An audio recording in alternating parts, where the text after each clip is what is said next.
नमक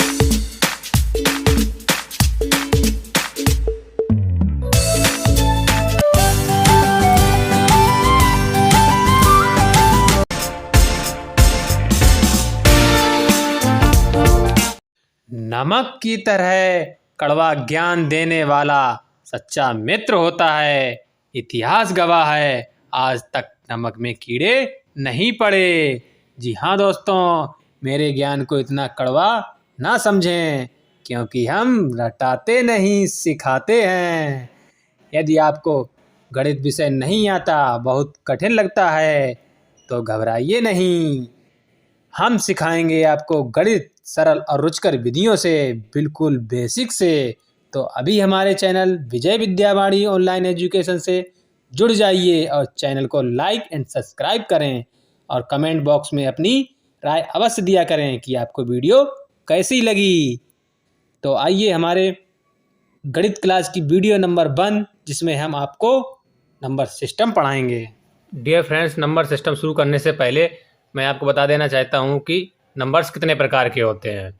तो सबसे पहले हम शुरू करते हैं नेचुरल नंबर्स, इन्हें प्राकृतिक संख्याएं कहते हैं। इनकी डेफिनेशन होती है, शून्य के अतिरिक्त जितनी भी संख्याएं होती हैं उन्हें प्राकृतिक संख्याएं कहते हैं। जैसे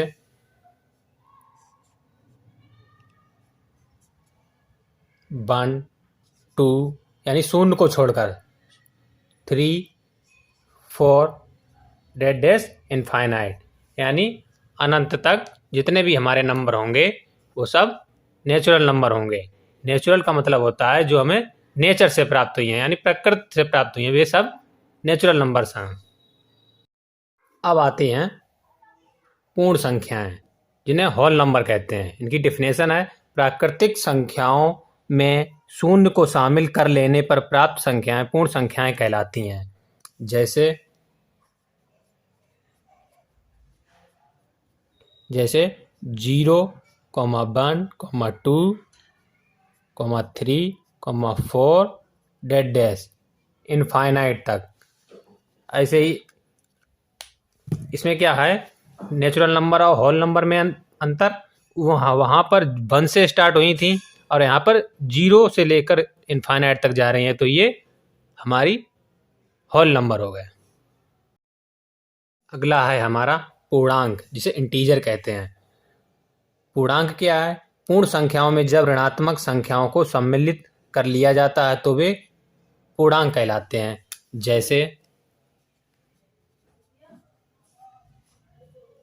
जैसे मान लीजिए ये तो 0, 1, 2, 3,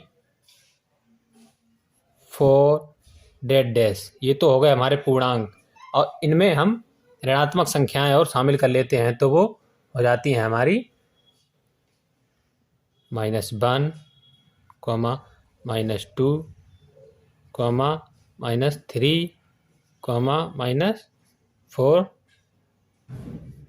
-4, इसी प्रकार डेट डैश। ये हो गए हमारे पूर्णांक, यानी कि 0 से लेकर इधर ऋणात्मक संख्याएं और 0 से लेकर इधर धनात्मक संख्याएं, यानी नेगेटिव और पॉजिटिव नंबर को मिला करके पूर्णांक बनते हैं। अब बात करते हैं इवन नंबर्स, जिन्हें सम संख्याएं कहते हैं। सम संख्याएं वे संख्याएं होती हैं जो 2 से पूर्णतः विभाजित हो जाती हैं। जैसे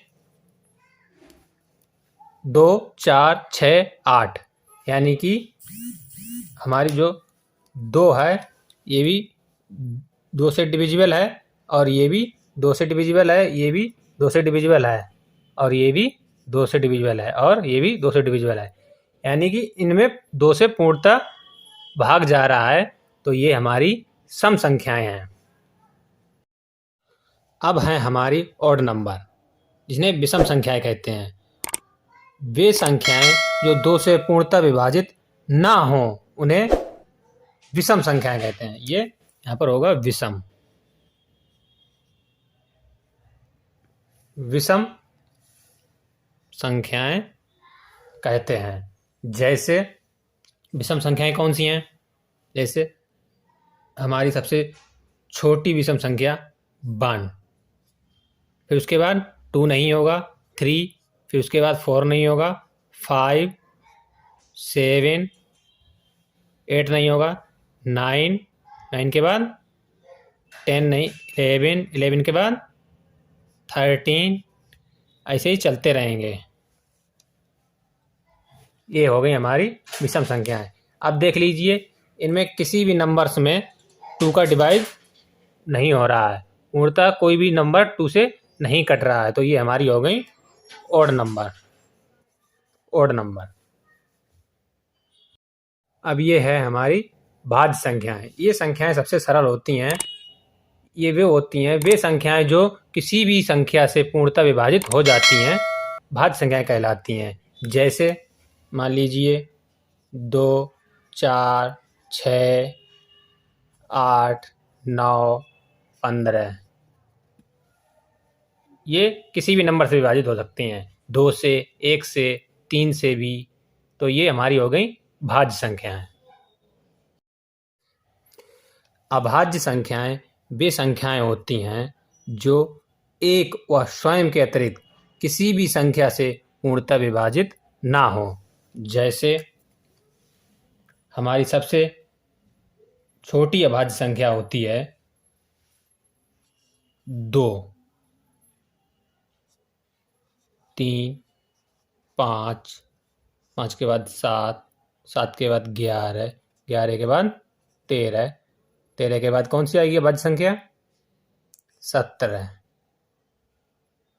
इसी तरह से चलती रहेंगी। इसमें सबसे इम्पोर्टेंट पॉइंट होता है कि सबसे छोटी हमारी अभाज्य संख्या 2। इसी के साथ हमारी अगली वीडियो देखने के लिए चैनल को सब्सक्राइब कर लें। धन्यवाद।